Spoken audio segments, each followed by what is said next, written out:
Breaking news. Breaking news. Côte d'Ivoire, Abdoulaye Wassa, candidat RHDP à Précro, continue sa tournée et ses rencontres avec les populations du département. Merci de rester sur CNN. Breaking news. Breaking news.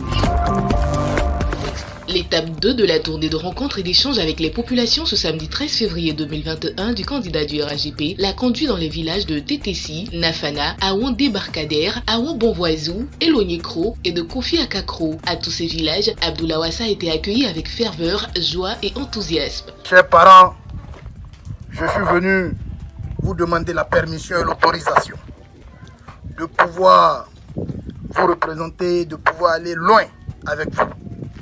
Nous avons été choisis par le président Alassane Ouattara et le premier ministre Ahmed Bakayoko et toute la grande famille du RHDP, gérée par le ministre Adaman Togo, en sa qualité de directeur exécutif de notre parti. Et donc, au nom de notre tonton, notre papa gentil, le ministre Ahmed Kofi Kwaku, président de l'ACCD-RHDP, nous sommes venus nous confier aux parents. Faites-nous confiance. Donnez-nous seulement que 5 ans. 5 ans, nous allons travailler pour vous. Nous allons nous mettre à votre disposition. Parce que nous sommes à votre disposition. Nous sommes venus pour vous servir et non se servir. Chers parents, je suis votre fils. Je suis à votre disposition. Faites confiance au président Alassane Ouattara. Faites confiance au premier ministre Ahmed Bakayoko. Parce que c'est eux qui ont voulu que nous soyons là. Et dont ils ne vont jamais vous décevoir. Faites-nous confiance. Merci. Longue vie aux chefs. Longue vie aux parents d'Aouan Bonvesso. Longue vie à tout le monde. Que Dieu bénisse le pays à nord. Je vous aime, je vous remercie. Merci. Les échanges avec les populations se sont déroulés sans langue de bois et les populations ont évoqué des sujets préoccupants pour améliorer leur bien-être. C'est ainsi qu'Abdoulaye Wassa a convenu de vrais davantage pour que le développement se traduise en faits palpables pour le bonheur des populations. C'est alors que le candidat a reçu la bénédiction des chefs de village.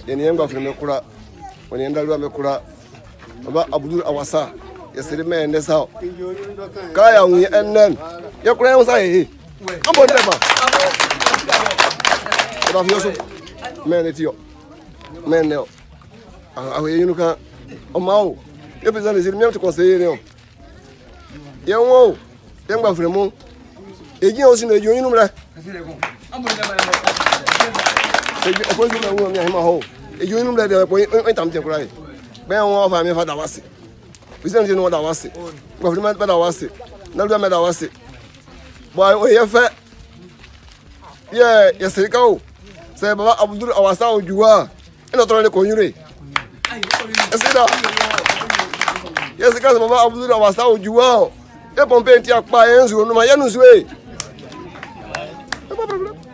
Bon, c'est quand maintenant le chemin de théâtre le chemin il y a beaucoup de gens qui sont beaucoup scanner là. C'est quand Abdoulaye Wassa Ojoua montre sur les bois.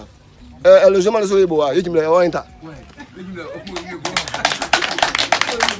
Mais Baba Joua Hawan bah je n'ai pas le plan normal tout il y a des ma vitamine zangalo o ma ya ko se na fi osu ka hana na yinu wa dale ba ya ma he te député o ka ba ajubren ya ko so na wa e de gba fun ko esa gwa osi yo yinu ble mo si no jiro o yinu ble jiro ya ko esa osi ya Le candidat du RHDP à Précro, Abdoulaye Wassa, a remis des présents en nature, 2 tonnes de ciment, des packs d'eau, des jeux de maillot et des ballons de football pour la jeunesse, ainsi que des espèces sonnantes pour contribuer à la réalisation d'un préau, d'un foyer, ainsi que pour la réhabilitation d'infrastructures communautaires, et ce, dans tous les villages visités. Les populations, comme un seul homme, sont tous derrière Abdoulaye Wassa, qui a aussi reçu la bénédiction des chefs religieux. Pour Abdoulaye Wassa, il a réaffirmé à tous que ces temps relèveront le défi. Abdoulaye Wassa a remercié toutes les populations pour leur accueil.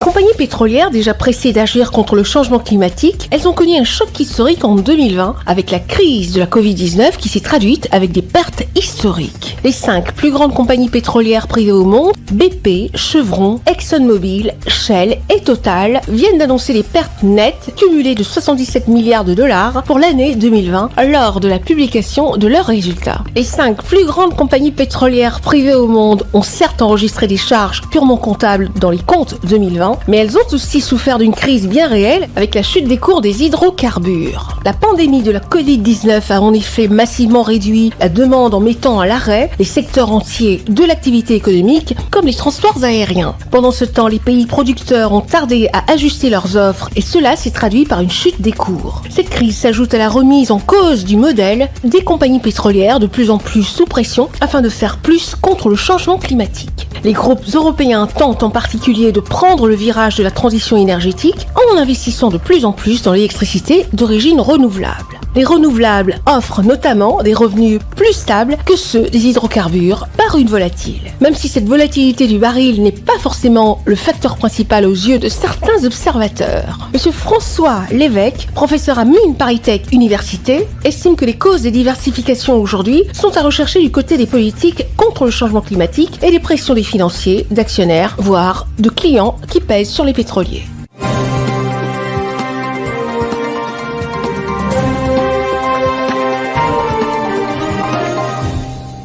Pour renforcer la sécurité dans la cité capitale Yaoundé au Cameroun, le maire de la ville, Luc Messi Atangana, doté d'une grandeur d'âme, a ordonné l'installation de 2 postes de police dans la ville. Ces dispositifs sécuritaires ont été réceptionnés ce vendredi 12 février par le délégué à la Sûreté nationale, Martin Bargangele, au lieu-dit Rond-Point Bastos et Tinga, entre mairie de Yaoundé 2e. Un acte patriotique qui ne laisse indifférent le patron de la délégation générale à la Sûreté nationale. Ce sont des bâtiments modernes, bien structurés.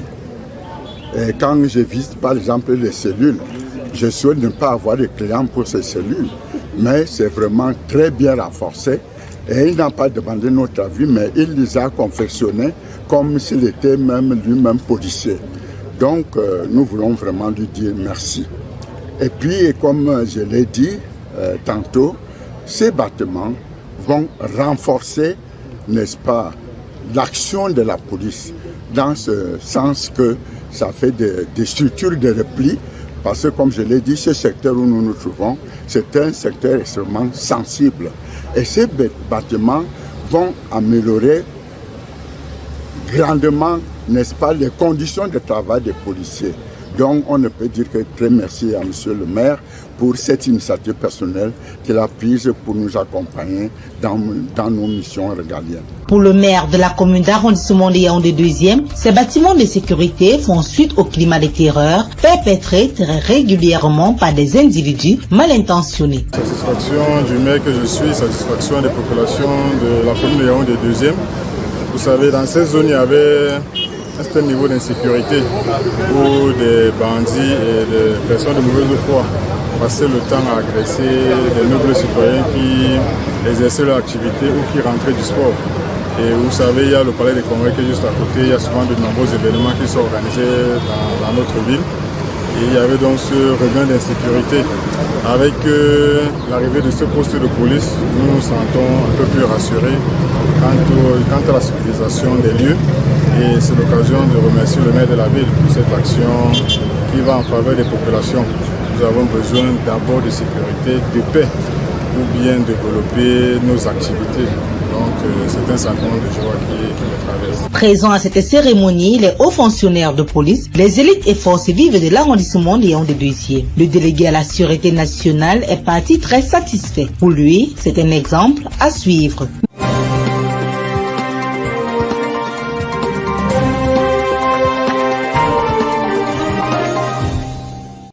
Le ministre de la Réconciliation nationale, M. Kwadio Konan-Bertin, face à la presse, explique sa vision de la réconciliation et exprime sa volonté de relever le défi, une mission qu'il souhaite accomplir avec l'appui de la presse. Les acteurs des médias sont prêts à accompagner le ministre Kwadio Konan-Bertin dans la réussite de sa mission. Nous, on va jouer notre partition.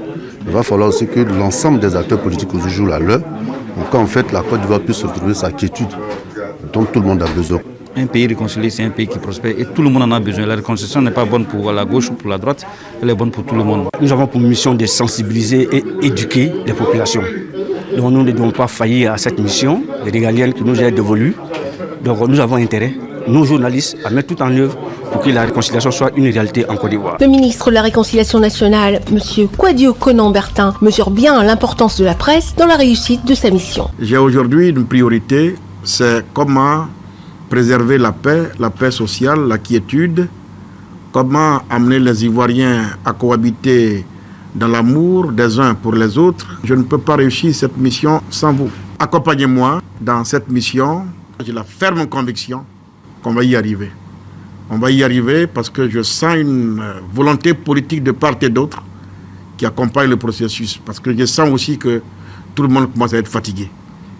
Tout le monde commence à être fatigué, ça ne peut plus prospérer. Donc à la limite, je peux même vous dire que je viens au bon moment. Depuis sa nomination par décret présidentiel le 15 décembre 2020, M. Kouadio Konan-Bertin multiplie les rencontres afin d'inviter les Ivoiriens à la paix et à la cohésion.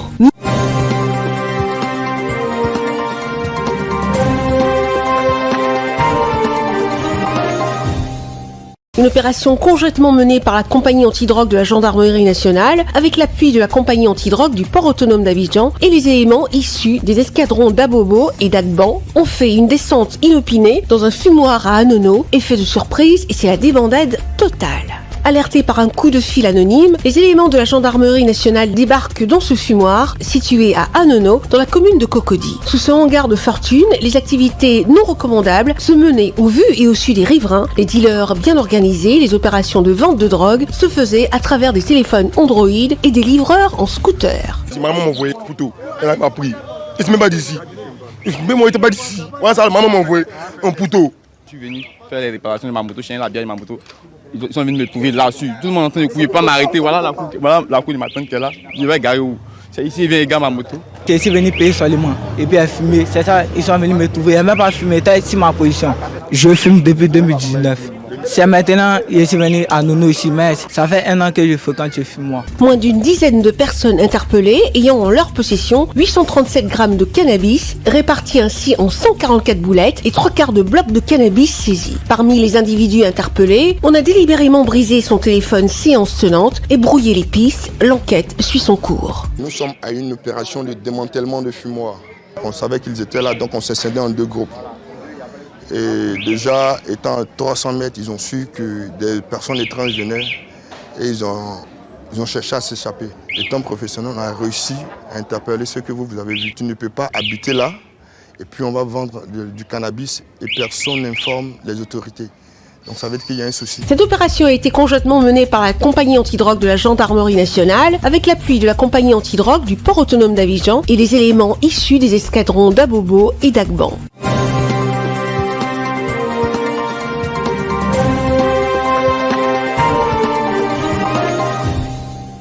Le voici, un système fiscal international 3G pour financer le développement durable. L'ouvrage de 344 pages qui passe en revue les problèmes fiscaux, l'invasion fiscale des multinationales et les problèmes d'imposition de fraude. Ce chef-d'œuvre a été dédicacé ce 9 février 2021 à Yaoundé au Cameroun par l'auteur Alain Symphorien-Nzana Biloua. Cette œuvre littéraire économique est subdivisée en 3 parties. Dans la deuxième partie de l'ouvrage, je me suis intéressé à la question épineuse de l'imposition des multinationales parce que les règles fiscales qui régissaient jusque-là l'imposition des entreprises dans le monde, à savoir les principes de la territorialité de l'impôt et le principe de la mondialité, sont désormais inopérants.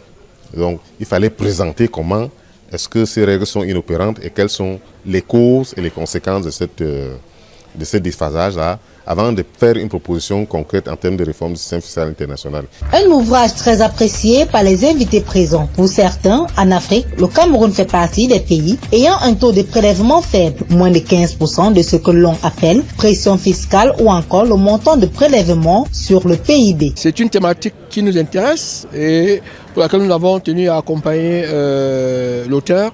Et aujourd'hui, nous avons tenu à montrer l'intérêt de cette publication au niveau pour le Cameroun, parce qu'il est temps aujourd'hui de pouvoir réformer le système fiscal international si nous voulons effectivement réaliser les objectifs de l'agenda de développement durable.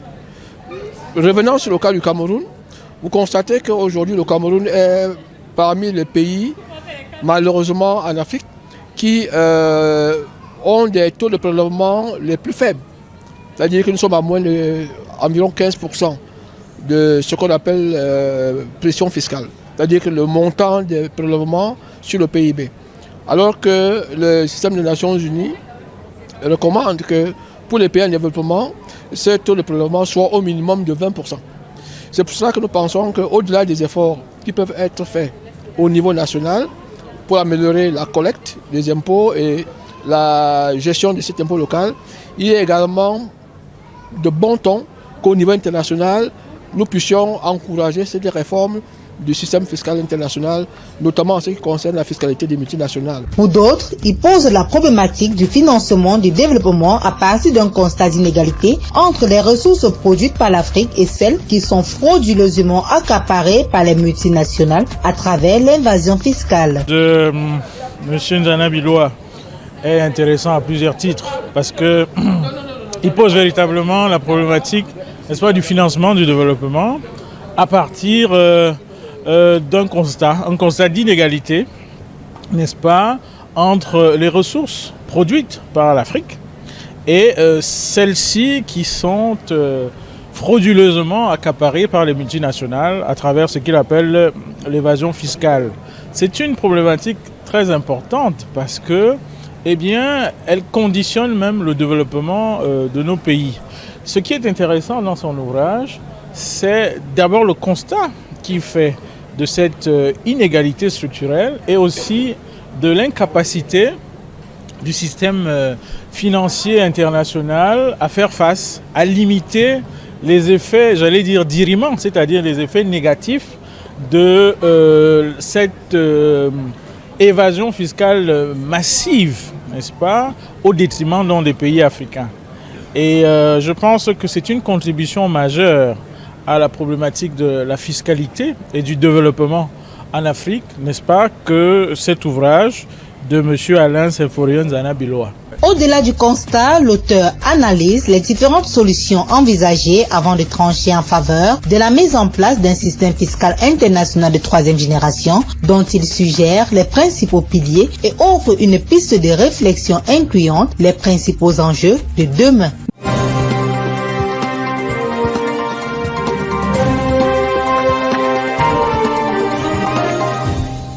C'est à Aubervilliers, une commune française située dans la banlieue immédiate de Paris, au nord, dans le département de la Seine-Saint-Denis, très exactement au collège Rosa Luxembourg, que les élèves des classes de 4e et 5e ont reçu un cours sur l'ensemble de la chaîne de production du cacao ivoirien. L'entretien des plants jusqu'à la maturité des cabosses. Ces étapes sont enseignées aux enfants de France. Cela fait 4 ans que M. Désiré Begré, président de la fondation Les Amis de San Pedro, sillonne les écoles de la région parisienne. On leur a donné toutes les informations qui concernent le chocolat, qui concernent le cacao, la place de la Côte d'Ivoire dans le monde du cacao. C'est la première, donc il faut qu'ils sachent d'où vient le cacao. Des jeux et des quiz pour stimuler l'attention, mais l'essentiel du support pédagogique est dans cette bande dessinée, avec entre autres l'ambition de briser les idées reçues sur le cacao ivoirien et sur la question du travail des enfants. Cette année, nous avons introduit dans nos programmes scolaires la campagne de sensibilisation du CNS, le Comité national de surveillance des actions de lutte contre le travail, l'exploitation et la traite des enfants. Nous savons qu'en Côte d'Ivoire, le cacao est un cacao éthique et moral, que le cacao ivoirien n'emploie pas les enfants dans les plantations et que la place des enfants se trouve à l'école. À ce titre-là, la loi est universelle et tout contrevenant s'expose à la loi en Côte d'Ivoire. De ce fait, l'ONG Children Africa, que dirige notre première dame, Mme Dominique Ouattara, a créé des aires de jeux et des écoles à proximité des cacaocultures. Ceci est une façon de soutenir l'action de la première dame de Côte d'Ivoire, Madame Dominique Ouattara. Le président de l'association Les Amis de San Pedro, Monsieur Désiré Begré, et ses amis veulent présenter autrement le chocolat ivoirien tout en confortant l'idée du consommateur nouveau en Europe. Les enfants que nous enseignons, demain seront des décideurs. On pourra les retrouver au cours de Londres où on discute des prix du cacao. On a beaucoup appris sur le chocolat, que le chocolat venait de la Côte d'Ivoire et tout ce qu'on a mangé ici c'était 100% naturel. La nouvelle édition de la bande dessinée sur le cacao ivoirien sera bientôt présentée à la première dame de Côte d'Ivoire, Madame Dominique Ouattara.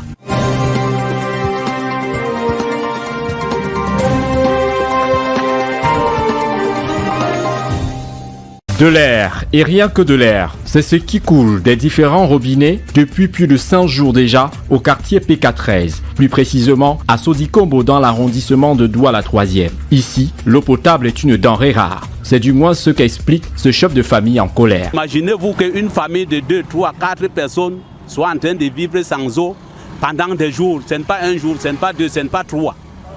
Mais vraiment, c'est que on ne sait pas, c'est très difficile, c'est très difficile. Si vraiment les autorités peuvent voir cette situation et trouver des solutions par rapport à ça. Parce qu'on nous fait comprendre que l'eau c'est la vie. À partir du moment où vous n'avez pas d'eau, vous allez vivre comment? Ce n'est pas tout le monde qui a l'argent pour acheter des bouteilles de tanguay pour pouvoir se désaltérer, non? Donc, vraiment, il y a quelque chose à faire par rapport à ça. Voire même beaucoup plus à faire par rapport à ça. Parce que ce n'est pas une situation d'un jour, ce n'est même pas une situation qui dure aujourd'hui. C'est une situation qui est là depuis un bon bout de temps. Depuis près de 6 ans, c'est ce que nous vivons, voire même 7. Donc si jamais au jour d'aujourd'hui, si les occasions comme celle-ci, pendant que vous prenez les avis des uns et des autres au quartier, peuvent résoudre à ce problème, vraiment nous vous serions très reconnaissants. C'est un véritable calvaire pour ces populations qui ne savent plus à quel sens se vouer. Car selon les ménages, c'est une situation qu'ils supportent depuis des années. Le problème d'eau ici, vraiment, c'est grave. Nous, on a les coupures d'eau chaque instant, chaque jour. On peut couper comme ça, on fait au moins 4, 5 jours sans avoir de l'eau, une semaine parfois, sans avoir de l'eau. Bon, moi, personnellement, quand je n'ai pas l'eau, je ne peux pas travailler ici. Quand il n'y a pas l'eau, je ne peux pas travailler. C'est l'eau qui me permet d'écraser, la laver et tout. Quand il n'y a pas l'eau, on ne peut rien faire. Il n'y a pas l'eau, on ne peut rien faire. Déjà à la maison, si vous avez les toilettes modernes, si vous n'avez pas l'eau, vous ne pouvez pas. Tout ça, les microbes. Si vous n'avez pas les WC indigènes, vous ne pouvez pas vivre ici. Donc les coupures d'eau là, c'est vraiment intense. On se débrouille, les gens qui ont les forages au quartier, on se débrouille vers les forages. Et entre-temps, le forage, on utilise le forage, on ne sait pas si c'est traité. On utilise aussi parce qu'on a besoin d'eau. On doit utiliser l'eau du forage. Le monsieur du forage peut avoir les problèmes. On peut avoir les problèmes avec l'eau du forage quand il n'y a pas la lumière. Parce que ça fonctionne avec la lumière. Quand il n'y a pas la lumière, on ne peut pas avoir de l'eau. Bon, s'il y a la lumière, on peut avoir l'eau. S'il y a la lumière constamment, on doit avoir l'eau constamment.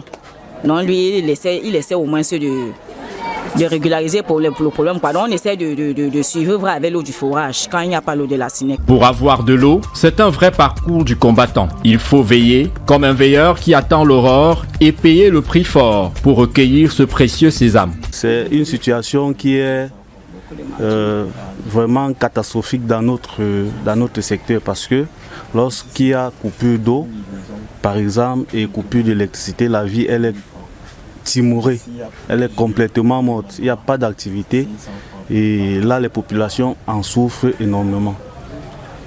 Donc vraiment c'est une situation que nous vivons déjà. Actuellement que je vous parle là, il y a de l'estage depuis plus de 9 heures, on n'a pas encore d'électricité.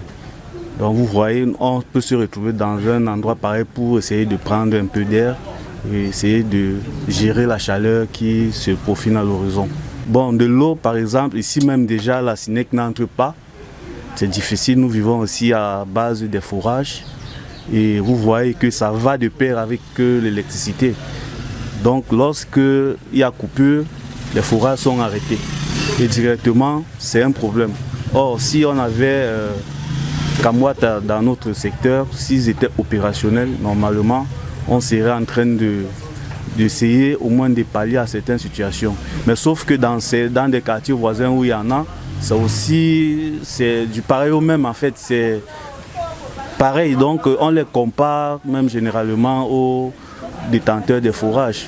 Donc, les coupures sont intempestives et c'est la population qui en souffre. À cela viennent s'ajouter les coupures d'électricité aux allures de jeu de lumière, ce qui perturbe les activités économiques en journée et crée un climat d'insécurité dans la nuit. Pour ces habitants du quartier PK9, c'est une situation catastrophique qui devient jour après jour insupportable et invivable. Ils en appellent aux responsables du système d'approvisionnement en eau et au pouvoir public d'apporter des solutions qui s'imposent afin d'améliorer leurs conditions de vie. Car l'eau, c'est la vie.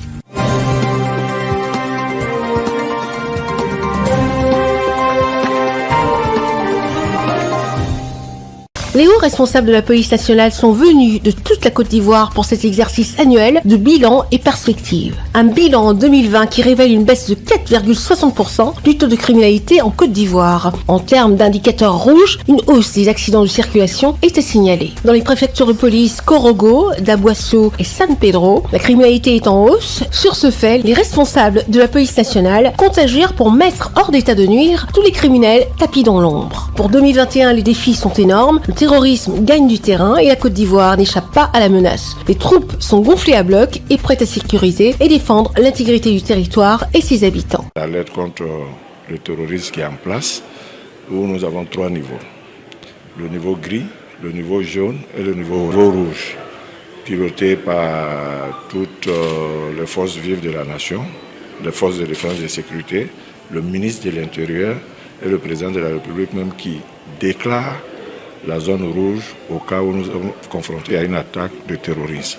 Il y a des primo-intervenants, il y a des unités spécialisées dans les forces de défense et de sécurité. Au niveau de la police, nous avons la force de recherche et d'assaut de la police nationale. Au niveau de la gendarmerie, nous avons l'unité d'intervention de la gendarmerie nationale et nous avons les forces spéciales au niveau de l'armée. Donc tout ce monde-là travaille en parfaite collaboration pour venir à bout, n'est-ce pas, de ce fléau. Le premier niveau, le niveau gris, où nous faisons notre travail quotidien. Le niveau jaune, où nous commençons à avoir des informations, nous nous déployons. Et le niveau rouge, déclenché par le président de la République, lorsque l'attaque, c'est-à-dire les renseignements, n'ont pas pu faire l'économie d'une attaque et l'attaque a lieu. Nous avons des multitudes de forces, mais comment les forces-là avancent? Tout ça a été planifié. La police nationale entend créer une synergie entre les différents services pour plus d'efficacité en 2021.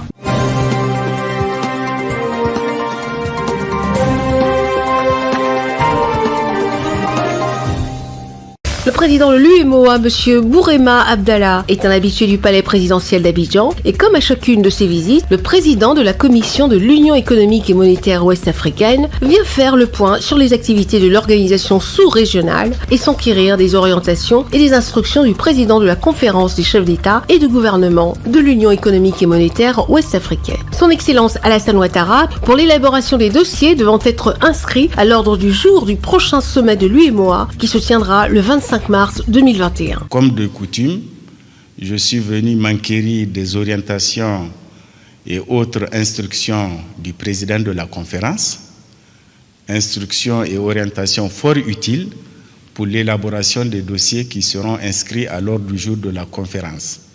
Bien sûr, ces dossiers seront élaborés et examinés en lien avec les autres organes et institutions de l'Union.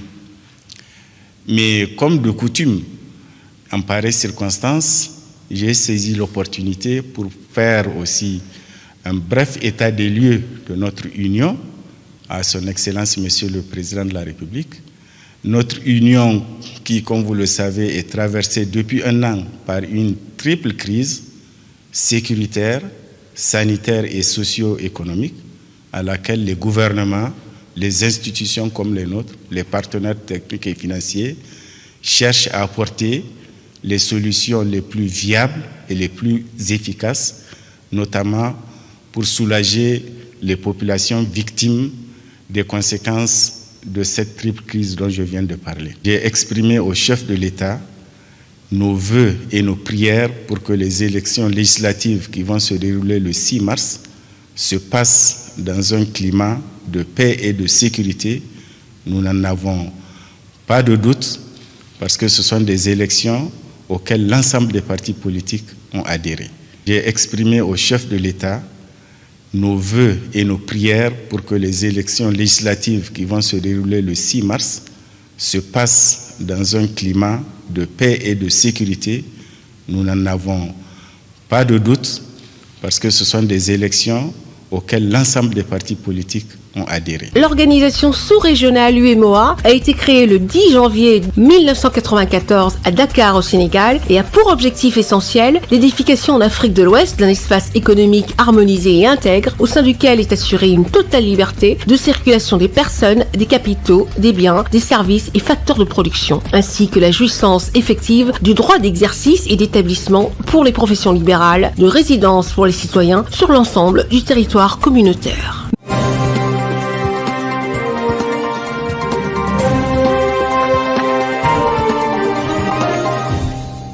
C'est par groupe constitué conformément au nombre des différentes régions de la Côte d'Ivoire que les candidats RHTP se sont succédés devant leur capitaine son Excellence Alassane Ouattara pour se faire investir comme candidat au scrutin législatif du 6 mars 2021. Des soldats représentatifs des 31 régions de la Côte d'Ivoire qui, pour la circonstance, sont partis de Lagnébi-Tiassa en passant par plusieurs autres localités jusqu'au Ouorodougou, sans oublier les districts autonomes d'Abidjan et Yamoussoukro. Monsieur Adama Bictogo, directeur exécutif du RHTP, en expliquant ses choix, s'est félicité du fait que les candidats RHTP soient au nombre suffisant pour être à l'assaut des 255 à pouvoir à l'Assemblée nationale. Monsieur le Président, le RHDP présente donc des candidats dans 204 circonscriptions sur 205, soit 99,51%, représentant ainsi 254 candidats RHDP sur 255 sièges à pourvoir. Sur la base d'un mécanisme de désignation des candidats, l'ensemble des responsables des différentes régions se sont mis au travail et ont transmis leur rapport au comité électoral.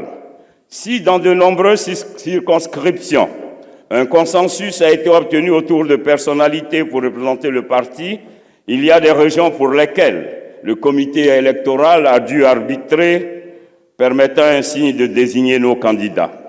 Ainsi donc, l'ensemble des dossiers ont été analysés par le comité électoral avec objectivité, sur la base d'éléments sociologiques et politiques, dans le respect des objectifs à nous assignés par vous. Le président du RHTP, son Excellence Alassane Ouattara, chef de l'État, s'est dit heureux d'être à cette cérémonie de l'investiture des candidats du RHTP aux élections législatives du 6 mars 2021. Nous devons à présent relever un autre défi, tout aussi important, celui de nous donner les moyens législatifs de gouverner afin de mettre en œuvre nos engagements de campagne pour une Côte d'Ivoire solidaire, prospère et en paix. Vous devez dorénavant rassembler autour de vous toutes les forces vives de notre parti et bien au-delà pour remporter les élections dans vos circonscriptions respectives. Sachez que c'est votre engagement, votre union, votre solidarité qui seront le meilleur gage de notre succès. J'ai confiance en chacune et chacun d'entre vous, en vos qualités personnelles et en votre engagement collectif pour relever le défi de nous donner une large majorité à l'Assemblée nationale. Cette élection sera également la voie pour garantir à notre pays la paix et la stabilité nécessaires à la poursuite de son développement. Je pense qu'au niveau de ces élections, vous devez continuer de parler de ce que nous avons fait, mais surtout de ce que nous avons l'ambition de faire au cours des 5 prochaines années, c'est-à-dire de continuer d'améliorer le quotidien de nos concitoyens. Je voudrais vous dire que moi j'ai confiance en notre capacité à mettre en œuvre notre programme. Et vous devez continuer de dire aux populations que ce sont les députés du RHDP qui seront à mesure de leur dire ce que le gouvernement doit faire, qui choisiront les priorités du gouvernement dans chaque circonscription. Donc, les paroles de division, les paroles de haine n'ont pas de place dans notre campagne. Et je sais que je peux compter sur vous. Nous devons être positifs. Nous devons être positifs dans le message que nous donnerons à nos concitoyens. Donc je sais que je peux compter sur chacun de vous et je demande que l'ensemble des membres des instances du parti et tous nos militants, je vous demande de vous mobiliser totalement autour de nos candidats et de nos candidates pour une victoire éclatante de notre parti sur l'ensemble du territoire national. L'élection législative en Côte d'Ivoire aura lieu le 6 mars 2021. La campagne, quant à elle-même, démarre le 26 février 2021 et s'achève le 4 mars 2021 à minuit.